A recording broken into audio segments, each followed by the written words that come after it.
kita mau berdoa, kita buat tanda kemenangan kita dalam nama Bapa dan Putra dan Roh Kudus. Tuhan Yesus, terima kasih atas berkat-Mu hari ini. Kami boleh berkumpul bersama teman-teman di gereja ataupun di rumah. Tuhan, kami mau memuji dan memuliakan nama-Mu dan mendengarkan firman-Mu hari ini. Bimbinglah kami ya Tuhan. Terima kasih karena Engkau selalu menyertai kami dimanapun kami berada. Amin. Dalam nama Bapa dan Putra dan Roh Kudus. Amin. Nah, adik-adik udah semangat hari ini mengikuti bimbingan online? Semangat?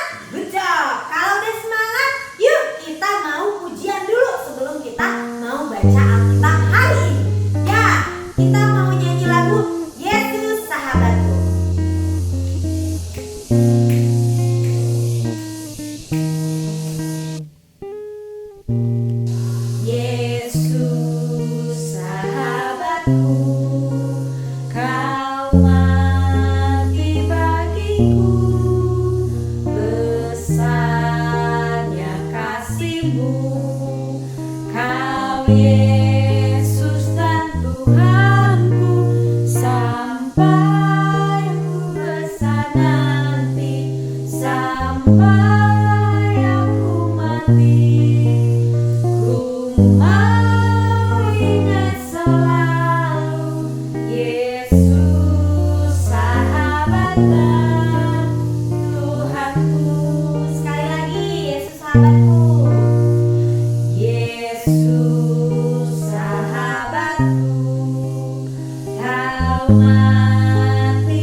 Ayat 54 sampai dengan 62 ya. Yuk kita baca bersama-sama. Adik-adik udah ada Alkitabnya?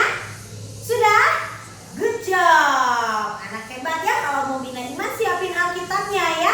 Yuk sekarang kita baca. Petrus menyangkal Yesus. Lalu Yesus ditangkap dan dibawa dari tempat itu. Ia digiring ke rumah imam besar dan Petrus mengikuti dari jauh. Di tengah-tengah halaman rumah itu orang memasang api dan mereka duduk mengelilinginya. Petrus juga duduk di tengah-tengah mereka. Seorang hamba perempuan melihat dia duduk dekat api. Ia mengamat-ngamatinya lalu bertanya dan berkata, "Juga orang ini bersama-sama dengan dia?" Tetapi Petrus menyangkal, katanya, "Bukan, aku tidak kenal dia." Tidak berapa lama kemudian, seorang lain melihat dia lalu bertanya, "Engkau juga seorang dari mereka?" Tetapi Petrus berkata, "Bukan, aku tidak." Dan kira-kira sejam kemudian, seorang lain berkata dengan tegas, "Sungguh, orang ini juga bersama-sama dengan dia, sebab dia juga orang Galilea." Tetapi Petrus berkata, "Bukan, aku tidak tahu apa yang engkau katakan." Seketika itu juga, sementara ia berkata, berkokoklah ayam. Lalu berpalinglah Tuhan memandangi Petrus. Maka teringatlah Petrus bahwa Tuhan telah berkata kepadanya, sebelum ayam berkokok pada hari ini, engkau telah menyangkal 3 kali, menyangkal aku. Lalu ia pergi keluar dan menangis dengan sedih. Demikianlah sabda Tuhan. Syukur kepada Allah. Cara bermainnya juga sangat mudah kok. Pertama, lakukan mempimpa dan yang kalah menjadi Pak Empok.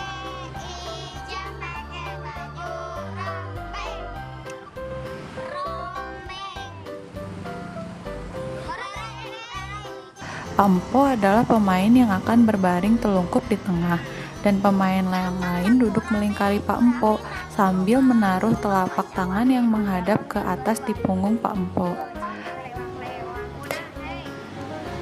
Salah satu anak memegang biji atau kerikil dan terus dipindah dari telapak tangan satu ke telapak tangan lainnya, secara terus-menerus selama lagu Cublak-Cublak Suweng atau lagu daerah kalian masing-masing dinyanyikan. Dan ketika lagu selesai dinyanyikan, di akhir lagu, semua anak menggenggam kedua tangan masing-masing. Pak Empok pun bangun dan menebak di tangan siapa biji atau kerikil disembunyikan. Bila tebakannya benar, anak yang memegang biji atau kerikil gantian menjadi Pak Empok. Bila salah, Pak Empok kembali ke posisi semula dan permainan diulang lagi. Nah, adik-adik, udah lihat video permainan barusan? Ya, permainan itu permainan yang pasti sering adik-adik mainin di rumah. Nah, bagi adik-adik yang menyembunyikan biji atau kerikil atau apapun itu, pasti tidak mudah untuk tetap diam atau tersenyum supaya nggak ketahuan kalau itu ada di adik-adik, ya kan? Jadi kita harus pandai-pandai nih menata diri dan pandai untuk berbohong supaya tidak tertebak. Ya, kalau tertebak kan kita yang kalah, bener nggak? Iya dong. Nah, namun lama-lama pasti dia akan menemukan siapa yang memegang kerikil atau yang menjadi bijinya itu ya. Nah, kebohongan memang bisa dilakukan dengan mudah. Namun jika sudah saatnya ketahuan, maka pasti akan ada akibat atau konsekuensi yang akan ditanggung. Jadi adik-adik pernah nggak berbohong? Pura-pura adik-adik ngambil uang mama nih contohnya. Terus pas mama tanya, siapa ya yang ambil uang mama? Ternyata adik-adik bilang, enggak kok ma, aku nggak tahu. Nah, tapi adik-adik jajanin uangnya. Terus mama tanya, kamu beli jajanan dari mana uangnya? Kamu kan nggak tahu bisa jawab dari mana. Nah, itu kebohongan yang kamu sembunyikan, tapi lama-kelamaan pasti akan ketahuan juga. Betul. Nah, anak-anak, setelah bermain nih, kalau adik-adik ngerasain bermain itu gimana rasanya? Senang atau deg-degan, takut ketahuan, atau gimana? Ya, nah, adik-adik ketika menyembunyikan itu kan harus menahan senyum, nggak boleh ngasih tahu, ya kan? Nah, tapi apa yang kita lakukan di permainan itu, jangan adik-adik menjadikan sebuah yang real. Maksudnya yang beneran, itu hanya permainan. Jadi bukan untuk adik-adik ikuti karena permainan berbohong, jadi adik-adik juga ikutan berbohong. Gak boleh seperti itu ya adik-adik. Itu hanya permainan menyembunyikan. Nah, jadi dari permainan ini kita belajar, sekalipun kita bisa berbohong, lama-kelamaan akan ketahuan. Nah, kalau udah ketahuan, lama-kelamaan tentu akan ada sesuatu yang harus dilakukan sebagai akibat dari berbohong itu. Nah, anak-anak atau adik-adik tahu nggak apa lawan kata dari berbohong? Apa? Jujur.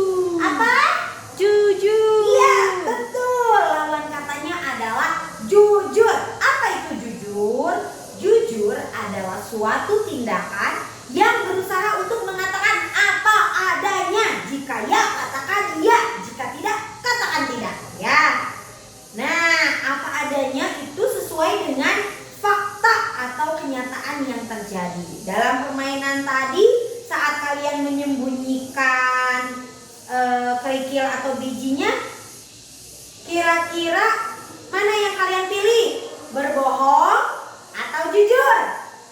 Jujur. Kalau jujur ya kalah dong. Tapi nggak apa-apa ya. Kita kan hanya bermain ya. Bermain kan hanya untuk bersenang-senang, tidak untuk mendapatkan dia salah, dia benar, dia salah, dia benar, bukan. Tapi hanya untuk bermain. Tapi jangan adik-adik lakukan dalam kegiatan yang nyata yang adik-adik akan lakukan nanti ya di keseharian adik-adik. Nah, sama dengan tadi yang kita baca di Alkitab. Ada satu tokoh tadi Kak Eli tentang apa tadi bahan Alkitabnya? Petrus, betul. Petrus berapa kali menyangkal Tuhan Yesus? 3. 3 kali. Good. Wah, adik-adik hebat nih baca Alkitabnya ya. Jadi ada salah satu murid Tuhan Yesus yang mengikuti Tuhan Yesus tapi menyangkal Tuhan Yesus. Nah, padahal waktu di perjamuan kudus, Petrus bilang kalau Petrus akan mengikuti Tuhan Yesus dengan setia. Tapi akhirnya Petrus malah mengkhianati Tuhan Yesus dengan menyangkal 3 kali sebelum ayam berkokok. Nah, setelah itu ketika Petrus ditanya oleh 3 wanita ya di bacaan Alkitab tadi, Petrus bilang bukan, Petrus bilang tidak, Petrus bilang bukan aku. Akhirnya ketika Yesus memalingkannya, ayam berkokok 3 kali dan terjadi apa yang Tuhan Yesus katakan terjadi, bahwa Petrus akan menyangkal Tuhan Yesus 3 kali sebelum ayam berkokok. Nah, adik-adik, Petrus setelah menyangkal Tuhan Yesus 3 kali, Petrus begitu menyesal dengan tindakan yang dilakukannya. Tapi penyesalannya tidaklah berarti apa-apa, karena ibarat nasi sudah menjadi bubur. Penyesalan selalu datang di akhir dan tidak bisa diulang kembali. Jadi adik-adik, sebelum melakukan sesuatu dipikir dahulu ya. Karena ketika kita menyesal sudah melakukan perbuatan yang tidak baik itu, kita nggak bisa lagi ngulang adik-adik. Kan kita nggak bisa ngulang waktu. Ya, kita nggak punya mesin waktu untuk kita bisa mundur. Jadi kita akan terus maju. Makanya itu kita harus menjadi semakin baik, semakin baik, semakin baik, semakin baik lagi ke depan ya. Nah, adik-adik, melalui kisah Petrus ini, apa yang kita pelajari? Nah, tentu Petrus bukan orang yang jujur. Karena orang yang jujur adalah orang yang mau mengatakan sesungguhnya apa adanya dan apa yang terjadi. Petrus justru tidak demikian. Meskipun dia tahu dia adalah murid Yesus, namun dia tidak mau mengakuinya. Lalu setelah dia tidak mengakui bahwa dia murid Tuhan Yesus, apakah Tuhan Yesus merasa senang atau sedih? Atau dia malah bangga atau menyesal? Nah, anak-anak, mari kita belajar untuk menjadi anak-anak Tuhan Yesus yang jujur. Anak-anak mau untuk mengatakan yang sesungguhnya terjadi dan apa adanya, ya, kepada Tuhan, kepada guru-guru, kepada teman-teman, dan juga kepada siapapun, ya. Kita harus memikirkan sungguh-sungguh sebelum kita mengatakan dan melakukan sesuatu supaya tidak menyesal di kemudian hari. Oke adik-adik, kita belajar jujur hari ini. Jika ya, katakan ya. Jika tidak, katakan tidak. Oke? Oke. Yuk sekarang kita mau ke kegiatan. Cara bermainnya juga sangat mudah kok. Pertama, lakukan home pimpa dan yang kalah menjadi Pak Empok.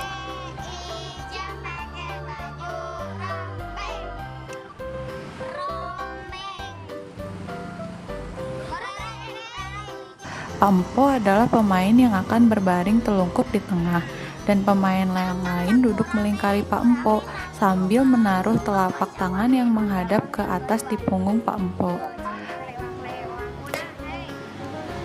Salah satu anak memegang biji atau kerikil dan terus dipindah dari telapak tangan satu ke telapak tangan lainnya, secara terus-menerus selama lagu Cublak-Cublak Suweng atau lagu daerah kalian masing-masing dinyanyikan. Dan ketika lagu selesai dinyanyikan, di akhir lagu, semua anak menggenggam kedua tangan masing-masing. Pak Empo pun bangun dan menebak di tangan siapa biji atau kerikil disembunyikan. Bila tebakannya benar, anak yang memegang biji atau kerikil gantian menjadi Pak Empo. Bila salah, Pak Empo kembali ke posisi semula dan permainan diulang lagi. Nah, adik-adik, setelah kita mendengarkan firman Tuhan dan homili dari Kak Eli, kakak mau bacain ayat hafalan minggu ini. Yang tadi Kakak Eli bilang, ada kata jika ya katakan ya, jika tidak katakan tidak. Itu ada di ayat firman Tuhan di Matius 5 ayat 37. Ayat hafalannya ada di Matius 5 ayat 37. Jika ya, hendaklah kamu katakan ya. Jika tidak, hendaklah kamu katakan tidak. Apa yang lebih daripada itu berasal dari si jahat. Ya, adik-adik ingat, jika ya katakan iya, jika tidak katakan tidak. Karena lebih daripada itu berasal dari si jahat. Nah, ingat-ingat ya adik-adik, ayat hafalannya dari Matius 5 ayat 37. Yuk adik-adik, kita tutup pertemuan kita hari Minggu ini dengan berdoa dalam nama Bapa dan Putra dan Roh Kudus. Amin. Selamat siang Bapa, selamat siang Yesus, selamat siang Roh Kudus. Terima kasih Bapa atas firman-Mu hari ini, kami boleh mendengarkan melalui kakak-kakak pembina kami. Tuhan, kami mau menjadi anak yang jujur, yang setia, yang taat kepadamu. Jika kami berkata ya, kami akan mengatakan ya. Dan jika tidak, kami akan mengatakan tidak. Ajari kami Tuhan, ingatkan kami selalu untuk selalu setia, selalu jujur kepadamu. Berkatilah teman-teman kami yang sedang mengalami sakit, sembuhkanlah melalui tangan-tangan dokter yang merawat dan orang tua juga. Tuhan, berilah kami kesehatan agar kami boleh berkumpul kembali di gereja. Terima kasih Tuhan, hanya ke dalam tangan-Mu kami sudah berdoa dan mengucap syukur. Amin. Dalam nama Bapa dan Putra dan Roh Kudus. Amin. Sampai jumpa adik-adik. Sekalian, anak-anak Dia Santo Mikael, selamat hari Minggu, salam sehat, dan Romo akan kasih berkat untuk anak-anak sekalian dan seluruh keluarga.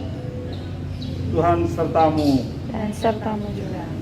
anak-anak sekalian, keluarga, dan seluruh kegiatanmu hari ini senantiasa dicintai, dilindungi, dibimbing dan diberkati oleh Allah yang Maha Kuasa, Bapa dan Putra dan Roh Kudus. Amin.